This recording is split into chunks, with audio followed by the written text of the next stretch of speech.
किसान भाइयों सुप्रभात। मैं हूं गीतांजलि। आप सभी दर्शकों का आपके मनपसंद अन्नदाता कार्यक्रम में स्वागत करती हूं। उगते सूरज और चलती ठंडी हवा के साथ आज के कार्यक्रम में लेकर आई हूं खेती बाड़ी से जुड़ी हुई नई नई तकनीकों के बारे में जानकारियां। तो चलिए शुरुआत करने से पहले एक नजर डालते हैं खास झलकियों पर। रबी के मौसम में ली जाने वाली प्रमुख फसल गेहूं इस समय बढ़वार की विभिन्न अवस्थाओं में है और इस फसल की बढ़वार सही तरीके से होती है।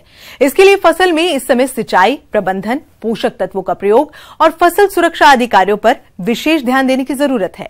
इन कार्यों को समय पर सही तरीके से नहीं करने पर उपज में काफी दिक्कत आती है। तो इन सभी कार्यों को कब और कैसे करें, आइए जानते हैं जिला पटना के कृषि वैज्ञानिक डॉक्टर देवनाथ प्रसाद से।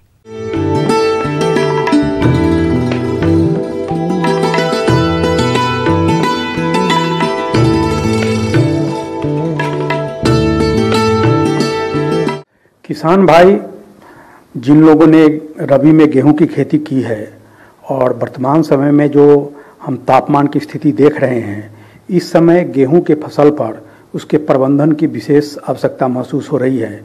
और यहाँ पर किसान भाइयों को ध्यान देना चाहिए कि जहाँ कहीं भी आप गेहूं की बुआई कर चुके हैं और वह लगभग 1 महीने का हो गया है या 20 से 30 दिन के भीतर है, तो आप तो पहली सिंचाई निश्चित रूप से कर दीजिए। पहली सिंचाई हमेशा हल्की होनी चाहिए। जो सिंचाई का फार्मूला है उसको जरूर अपनावें।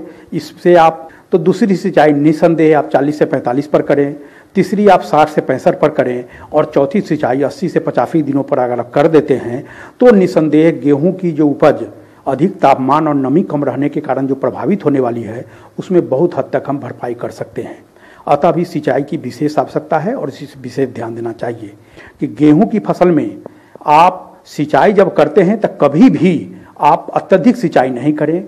प्रायः देखा जाता है कि अगर गेहूं के फसल में भूमि समतल नहीं होने के कारण 24 घंटे से अधिक अगर पानी रह जाते हैं तो गेहूं पीले हो जाते हैं और उसके बढ़वार भी कम हो जाती है, जड़ की वृद्धि भी रुक जाती है और उपज प्रभावित होता है। अतः किसान भाई, जहां कहीं भी हो सिंचाई हल्की करें, क्योंकि गेहूं में ज़्यादा पानी सहन करने की क्षमता नहीं होती है और अधिक सिंचाई जो होते हैं वह गेहूं के लिए प्रतिकूल साबित होता है, उसकी उपज प्रभावित होती है। उसी समय सिंचाई के बाद यदि पैर सहने लायक हो जाए तो आप निसंदेह इसमें यूरिया का उपरिवेशन जरूर कर दें। जो यूरिया की मात्रा आप अंतिम जुताई के समय में दिए थे, उससे जो बचे हुए मात्रा है उसकी पहला डोज आप जो है सो पहली सिंचाई के बाद दे दें। एक बात और है कि जहाँ कहीं भी आप यूरिया के उपरिवेशन की संभावना है तो आप निसंदेह यूरिया का उपरिवेशन 3 स्प्लिट डोज में जो कर रहे हैं तो एक प्रथम सिंचाई के समय और एक गाभा आने के पूर्व जरूर करें। इससे आपके उपज भी प्रभावित नहीं होंगे और बहुत हद तक स्वस्थ दाने निकलेंगे और उपज अच्छी होगी। यहाँ पर एक महत्वपूर्ण बात यह है कि पोटास का उपयोग केवल अंतिम जुताई के समय और खेत की अंतिम जो तैयारी होती है उसी समय लोग करते हैं, किंतु यदि आप गाभा आने से पूर्व या आप 80 से 85 दिनों पर पोटास को जो बची हुई मात्रा है उसको मिट्टी में मिला देते हैं, तो भी देखा जाता है कि दाने बोल्ड होते हैं और उसमें कीट व्याधि लगने की संभावना कम हो जाती है। हालांकि वैज्ञानिक अनुसार पोटास का उपरिवेशन नहीं करना है, किंतु मिट्टी में मिलाना पोटास गेहूं की फसल के लिए काफी श्रेयस्कर होता है। सामान्यतः गेहूं की बुआई के बाद फसलों के साथ साथ खरपतवार भी उगाते हैं, जो फसल से खाद, पानी एवं उर्वरकों तथा प्रकाश से प्रतिस्पर्धा करते हैं। तो ऐसी समस्या से बचने के लिए किसान अपने स्तर पर समय रहते गेहूं की फसल में खरपतवारों का नियंत्रण किस प्रकार से करें, इस हेतु सुझाव के लिए मिलते हैं। इसमें एक बात और ध्यान देने की है कि क्रांतिक अवस्था को ध्यान के रखते हुए खरपतवार प्रबंधन भी अति आवश्यक हो जाता है कि खरपतवार के रूप में चौड़ी और सकरी पत्ती वाले खरपतवार खेतों में, गेहूं के खेतों में मौजूद हैं। इनके लिए आप निसंदेह मैनुअली कर पाएं तो अच्छी बात, नहीं तो अंत में आप रसायन का उपयोग, शाकनाशी दवा का उपयोग जरूर करें। इसमें आप मेटसल्फुरान, सल्फोसल्फुरान का मिक्सर जो कि लीडर, टोटल आदि के नाम से मार्केट में आते हैं, उसका आप प्रयोग करें और निसंदेह यह कारगर साबित हो रहा है। इसके अतिरिक्त आप यह भी ध्यान रखें कि जब कभी भी खरपतवार का प्रबंधन ससमय आप कर लेते हैं तो गेहूं की पैदावार जो खरपतवार के कारण प्रभावित होती है वह बहुत हद तक प्रभावित नहीं होगी। कि खरपतवार प्रबंधन के लिए आप यदि 30 से 35 दिनों तक गेहूं की फसल को किसी भी प्रकार से वह रसायन का उपयोग हो या मैनुअली हो आप खरपतवार से मुक्त रखते हैं तो आपकी उपज खरपतवार के कारण जो प्रभावित होती है वह उसका प्रभाव काफ़ी कम हो जाता है और अच्छे उपज मिलते हैं। दूसरी बात यह है कि तापमान अधिक होने के कारण प्रायः देखा जा रहा है कि गेहूं में कहीं कहीं फ्लावरिंग की भी संभावना प्रतीत हो रही है और कहीं कहीं फ्लावरिंग भी हो रहे हैं। यह मौसम के प्रतिकूल होने के कारण हो रहा है। किसान भाई आप इसके लिए निसंदेह विशेष ध्यान देने, अन्यथा गेहूं की उपज काफ़ी प्रभावित हो सकती है। कि गेहूं की फसल को केवल उपज के दृष्टिकोण से ही नहीं अपितु गेहूं के फसल को पौधे के स्वस्थ होना, कीट व्याधि कम लगना, रसायन का कम से कम उपयोग करना एवं कम लागत में गुणवत्ता युक्त और अच्छा उत्पादन प्राप्त करना, यह हम लोगों का मूल उद्देश्य है, वैज्ञानिकों का मत है।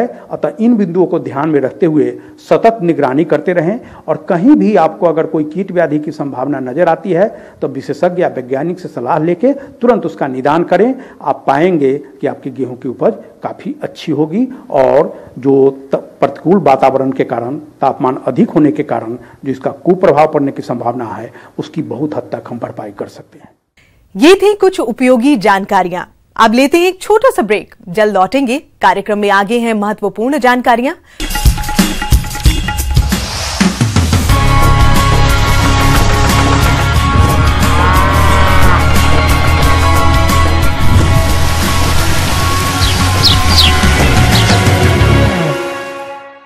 बढ़ते हैं अगली प्रस्तुति की ओर।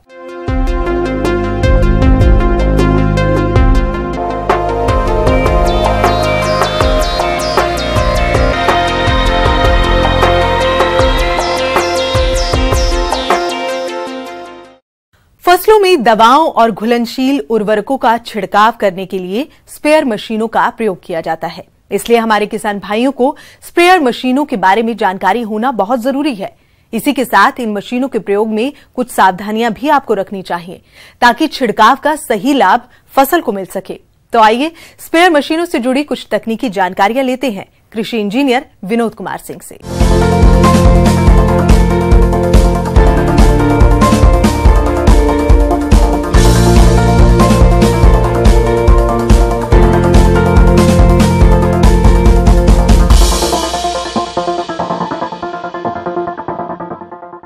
किसान भाइयों के लिए ये स्प्रेयर जो है बहुत ही गुणकारी होता है, काफ़ी इससे लाभ मिलते हैं।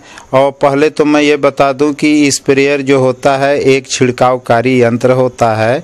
इससे फसलों में जो है दवा का छिड़काव किया जाता है। अब स्प्रेयर में तमाम तरह के स्प्रेयर होते हैं, जैसे कि हैंड स्प्रेयर होता है, छोटे छोटे किचन गार्डन वगैरह में, फुलवारी में इस प्रकार प्रयोग होता है, उसकी क्षमता कम होता है। ज़्यादातर प्रयोग फसलों में पीठ पर बांध करके एक छिड़कावकारी यंत्र होता है स्प्रेयर, जिसको कि बैकपैक या नैपसैक स्प्रेयर बोलते हैं।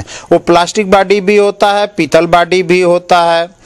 आजकल जो है काफ़ी समय से पावर ड्रान आ गया है जो कि बैटरी के द्वारा चलता है। इसका कम समय में अधिक क्षेत्रफल में छिड़काव का कार्य हो जाता है। इसके स्प्रेयर भी अलग से होता है जो कि पैर द्वारा चालित होता है। अब इसमें 2 श्रमिक लगते हैं, जबकि पीठ पर बांध के छिड़कने वाले स्प्रेयर में 1 श्रमिक की आवश्यकता पड़ता है। इसके अतिरिक्त जो है पावर स्प्रेयर अलग से होता है, जिसमें कि ज़्यादा पावर की आवश्यकता पड़ती है। उससे कम समय में बहुत ज़्यादा अधिक क्षेत्रफल में छिड़काव का कार्य होता है और एक समान रूप से होता है, तो इसलिए उसमें समय की काफ़ी करीब 75-80% बचत हो जाता है और कम समय में अधिक क्षेत्रफल में छिड़काव का भी कार्य हो जाता है।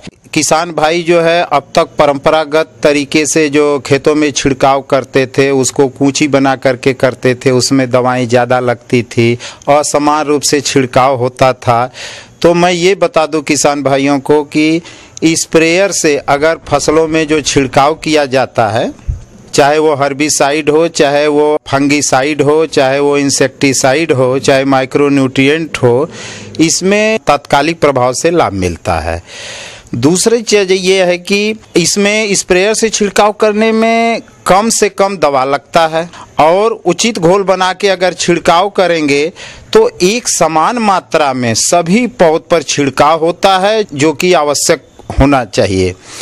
इसके बाद जब आवश्यकता पड़ता है तब इसको आप छिड़काव कर सकते हैं। न कहीं कम करना चाहिए, न कहीं ज़्यादा करना चाहिए। विशेष रूप से ये सावधानी बरतना चाहिए कि जब छिड़काव किसान भाई करें स्प्रेयर से, तो उसमें पानी का सबसे बड़ा योगदान होता है, क्योंकि उचित घोल न रहने से अगर पानी की मात्रा कम है तो दवा गाढ़ी हो जाएगी छिड़काव वाली, और फसल जो है नष्ट होने लगेगी, लाल हो जाएगी या नुकसान करेगा उसको। पानी की मात्रा अधिक हो गई तो उसकी जगह ये जो है बहुत कम फायदा करेगा। इसलिए तमाम तरह की शिकायतें किसान भाई जो है उजागर करते हैं। तो इसलिए पानी की उचित मात्रा जितना रिकमेंडेशन बताया जाता है उतना घोल के लिए हर दवा के लिए अलग अलग आवश्यक होता है। इसके अलावा अक्सर किसान दवाओं का छिड़काव करते समय लापरवाही बरतते हैं, जिससे उनके स्वास्थ्य पर विपरीत असर पड़ता है। इसलिए इनका प्रयोग करते समय कुछ खास बातों पर विशेष ध्यान देना चाहिए, जो कि इस प्रकार से है। छिड़काव करते समय पूरे कपड़े, किट, रबड़ के दस्ताने, गम बूट और मास्क, चश्मा आदि जरूर पहनना चाहिए। शरीर पर खुले घाव नहीं होने चाहिए। यदि घाव हो तो छिड़काव के समय उस पर मोटी पट्टी बांध लेनी चाहिए। कभी भी दवा के विपरीत दशा में छिड़काव नहीं करना चाहिए। छिड़काव हमेशा सुबह या शाम के समय करना चाहिए। दवा का छिड़काव करते समय बीड़ी, सिगरेट, खैनी आदि बिल्कुल ना खाएं पिए। अब इसमें है कि स्प्रेयर से एक समान ऊंचाई पर रख करके न बहुत नीचे करके छिड़काव करना चाहिए, न बहुत ऊपर करके करना चाहिए, जिससे कि छिड़कने वाले जो श्रमिक होते हैं उनको असुविधा न हो और काफ़ी दबाव न पड़े और फसलों पर समान रूप से पड़े। इसके लिए ज़्यादातर फसलों पर फ्लैट फैन नाजिल का इस्तेमाल किया जाता है, जिसका छिड़काव अच्छी प्रकार से और समान रूप से फसलों पर पड़ता है। छिड़काव करते समय हर 15-20 मिनट के बाद थोड़ी देर के लिए रुक करके, ज़्यादा समय नहीं रुकना चाहिए, टंकी को जिसमें कि रसायन घुला हो छिड़काव वाला उसको कायदे से अच्छी प्रकार से मिला लेना चाहिए, हिला लेना चाहिए और कम समय में हिला करके, जिससे कि उसका घोल अच्छी प्रकार से मेंटेन रहे और तब जो है छिड़काव करें तो फसलों पर अच्छा असर डालता है और समान रूप से दवा का असर होता है, जिससे कि लाभ मिलता है। बहुत से किसान भाई जो है एक ही बार में टंकी को भर करके छिड़क देते हैं, तो जहां से शुरू करेंगे वहां लाभ मिलेगा और बाद में दवा का असर कम होता है। इस प्रकार से एक समान गति से छिड़काव करेंगे समय पर तो अधिक से अधिक लाभ मिलेगा।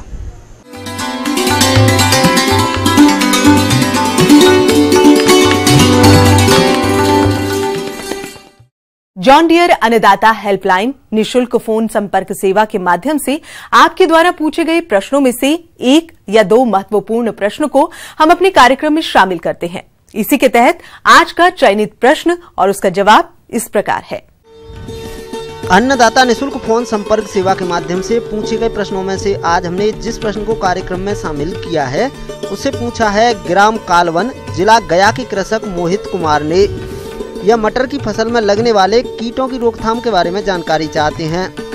तो मोहित कुमार जी, आपकी जानकारी हेतु प्रस्तुत है कार्यक्रम का यह अंश। मटर के कीट के संबंधी चर्चा करने जा रहे हैं। इसमें पहले एरिया जो है मटर का 2 प्रकार का मटर पाया जाता है, एक सब्जी वाला, दूसरा दाल वाला। तो दोनों में ही इनसे कीड़े मकोड़े का आक्रमण सेम होता है। किसान भाइयों, अभी आपके मटर की फसल की बुआई के अनुसार बढ़वार की अलग अलग अवस्था पर होगी और इस समय फसल में कुछ कीटों का प्रकोप हो रहा होगा और किसानों को इन कीटों की पहचान न होने के कारण ये कीट फसल को नुकसान पहुंचाते हैं। तो अभी मटर की फसल में कौन कौन से कीटों का प्रकोप हो रहा है, आइए जानते हैं। इसमें पहले हम लोगों को कजरा कीट का आक्रमण। कजरा कीट उसको कहते हैं कि वह जमीन में छिपा रहता है और रात में जो ही पौधा का अंकुरण होने लगता है वो काट कर गिराने लगता है। तो उस समय हम लोग परेशान हो जाते हैं, कोई भी दवा का छिड़काव करेंगे नहीं मानता। इसलिए हम लोगों को शुरू में ही कम लागत में, कम खर्च में जो है हम लोगों को बीज उपचार करना चाहिए। उसके लिए एक दवा आती है क्लोरोपाइरीफॉस। क्लोरोपाइरीफॉस 6 से 7 ml प्रति किलो बीज के अनुसार बीज उपचार कर लेना। कजरा कीट जो है इसका पहचान है कि वो मटमैले धुमले रंग का कीट है। वो रात में ही जमीन में छिपा रहता है, जब ही सुबह होता है वो काट कर गिराने लगता है। इसलिए यदि आप बीज उपचार नहीं कर पा रहे हो, तब हम लोगों को कजरा कीट का आक्रमण हो रहा हो, उस अवस्था में डिभी काट रहा हो, उस अवस्था में क्लोरोपाइरीफॉस का ही 3 ml प्रति लीटर के हिसाब से घोल बनाकर उसका जड़ के आसपास छिड़काव करें, जिससे कि वो उसका आक्रमण रुक जाएगा। दूसरा का आता है कीड़ा पॉड बोरर। पॉड बोरर उस समय कहते हैं जब ये बड़ा हो जाता है तो फोलिएज जब उसका पत्ती पर भी लगता है और छीमी पर भी लगता है, तो ये हरा रंग का कीड़ा है और इसका लार्वा ही, इसका शिशु ही ज़्यादा नुकसानदायक करता है। तो वो क्या करता है कि पहले फोलिएज को खाता है, फ्लावर को भी खाता है, और उसके बाद जो है जब पॉड बनने लगता है उस समय उसका आक्रमण होता है। वो पॉड में घुसकर छीमी को ही खाने लगता है, जिससे कि हमारा नुकसान ज़्यादा होता है। इसके लिए हम लोगों को, यदि आप नीम पर आधारित दवा का छिड़काव कर रहे हैं तो निम्बिसिडिन या नीमाजोल या नीम ऑयल 4 से 5 ml प्रति लीटर के हिसाब से 2 या 3 बार आप छिड़काव करते हैं तो वो पॉड बोरर का आक्रमण जो होगा नहीं के बराबर होगा। एनपीवी है तो उसका 250 एली प्रति हेक्टेयर के हिसाब से आप पानी में घोलकर घोल बना लें और उसका छिड़काव करेंगे तो उससे रोग पैदा उत्पन्न होगा और उससे भी हमारा पॉड बोरर का आक्रमण नहीं के बराबर होगा। तो केमिकल की दवा का इस्तेमाल करते समय हम लोगों को 2 बार ही करना चाहिए। एक 10% फूल आने पर, दूसरा का जो है 80% फल आने पर इसका छिड़काव हम लोगों को करना चाहिए। उसके लिए प्रोफेनोफॉस 2 ml 1 लीटर पानी में घोल बनाइए, 2 बार जो है छिड़काव कर दीजिए। तीसरा का कीड़ा आता है लाही। सरसों से भिन्न होती है। सरसों पर हरे रंग की लाही होती है, मटर पर काले रंग की लाही होती है। ये इसका आक्रमण जो है ज़्यादा होता है। इसीलिए हम लोगों को लाही की यदि लग रहा है तो उसमें लाही का आक्रमण होने की संभावना ज़्यादा रहती है। इसीलिए हम लोगों को लाही के लिए, छिड़काव के लिए, बचाव के लिए नीम पर आधारित आप दवा का इस्तेमाल कर रहे हैं तो निम्बिसिडिन या नीमाजोल या नीम ऑयल का 4 से 5 ml प्रति लीटर के हिसाब से 10 दिन के अंतराल पर आप छिड़काव कीजिए। केमिकल दवा का इस्तेमाल करते हैं तो एक दवा आती है थायोमिथोएक्जेम। थायोमिथोएक्जेम 1 ग्राम 3 लीटर पानी में घोल बनाइए या इमिडाक्लोप्रिड 1 ml 3 लीटर पानी में घोल बनाइए और दवा का छिड़काव आप 15-20 दिन के अंतराल पर 2 बार कर देते हैं तो उससे हमको निदान मिल जाएगा।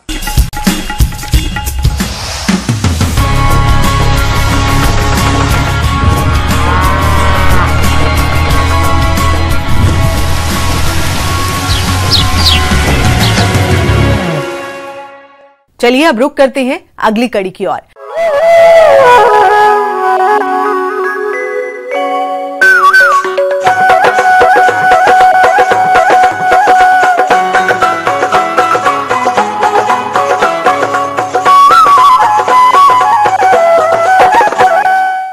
हमारे राज्य में लघु और सीमांत कृषकों की संख्या सबसे ज्यादा है, जो कि खेतीबाड़ी के साथ विभिन्न कृषि सह व्यवसाय को अपनाकर अच्छा लाभ ले रहे हैं। इन्हीं व्यवसायों के तहत आज हम चर्चा कर रहे हैं बत्तख पालन व्यवसाय की। तो जो किसान इसको करना चाहते हैं या इस व्यवसाय से जुड़े हुए हैं, वो इस समय बत्तखों के लिए अच्छे विकास के लिए किन किन प्रबंधनों पर विशेष ध्यान दें, आइए जानते हैं बिहार पशु महाविद्यालय जिला पटना के पशु वैज्ञानिक डॉक्टर पंकज कुमार से।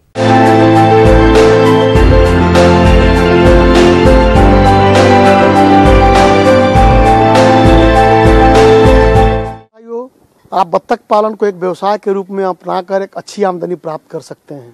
अगर आप बत्तख पालन पहले से करते आ रहे हैं या फिर नया बत्तख पालन अगर करना चाहते हैं तो इसमें 2-3 बातों का मुख्य रूप से ध्यान रखना आवश्यक है।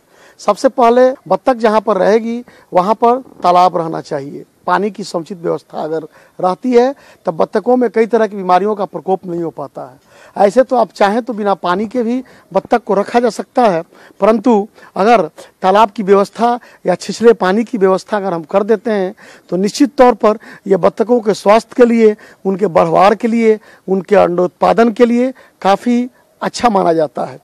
अगर आप आधा एकड़ की तालाब बनाए हुए हैं तो इसमें 150 से 250 तक बत्तख आप पाल सकते हैं औसतन। इसलिए तालाब जब भी आप रखें उसे साफ सफाई पर विशेष ध्यान देना आवश्यक है।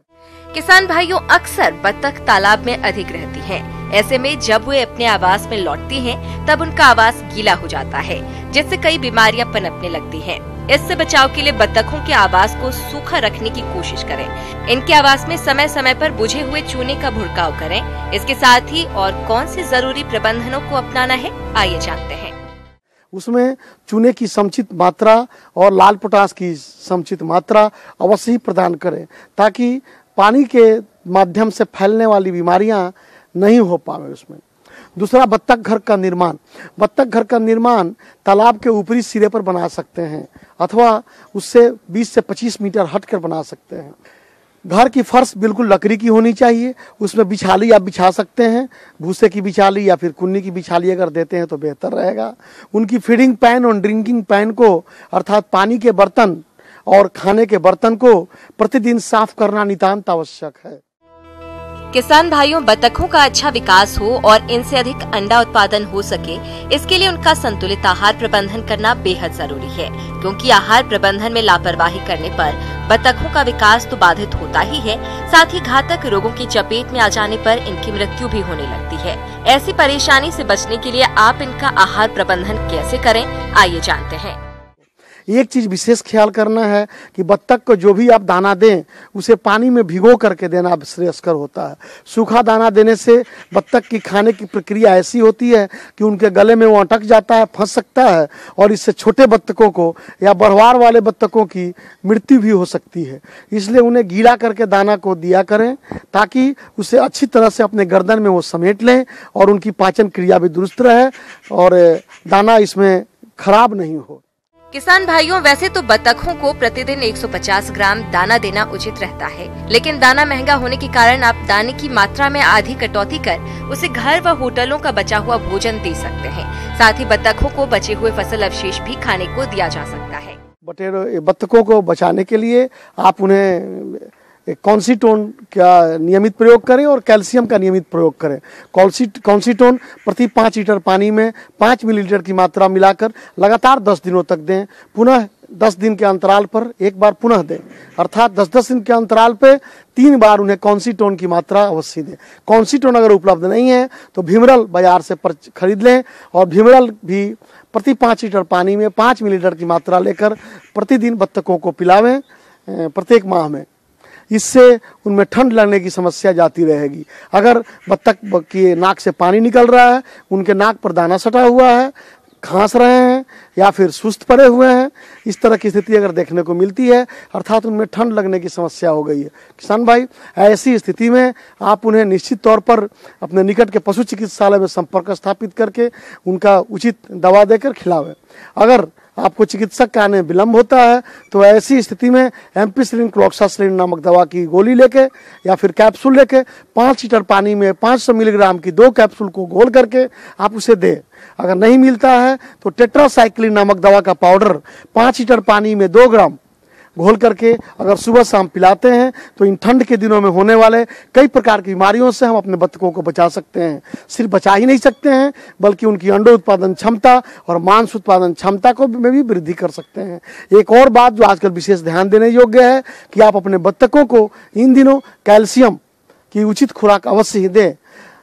10 मिलीलीटर कैल्शियम प्रति 5 मिलीलीटर पानी में घोरकर प्रतिदिन लगातार 30 से 35 दिनों तक अगर आप पिलाते हैं तो निश्चित तौर पर आपकी बत्तख की बढ़वार बढ़ेगी, अंडे की साइज बढ़ेगा, अंडे के कवर मजबूत होंगे, खोल, जिससे अंडा क्रेक नहीं करेगा और अंडा उत्पादन क्षमता बढ़ती है, क्योंकि ठंड के दिनों में अंडा देने की मात्रा काफ़ी कम हो जाती है। पशुपालक भाई, अगर आपको किसी भी प्रकार के बत्तख पालन की समस्या के बारे में जानकारी प्राप्त करनी हो या किसी भी प्रकार के प्रशिक्षण के बारे में जानकारी प्राप्त करनी हो तो बिहार पशु चिकित्सा महाविद्यालय पटना अथवा रांची पशु चिकित्सा महाविद्यालय रांची झारखंड के पते पर संपर्क स्थापित कर सीधे आप विस्तृत जानकारी और अन्य तरह की तकनीकी ज्ञान का लाभ प्राप्त कर सकते हैं।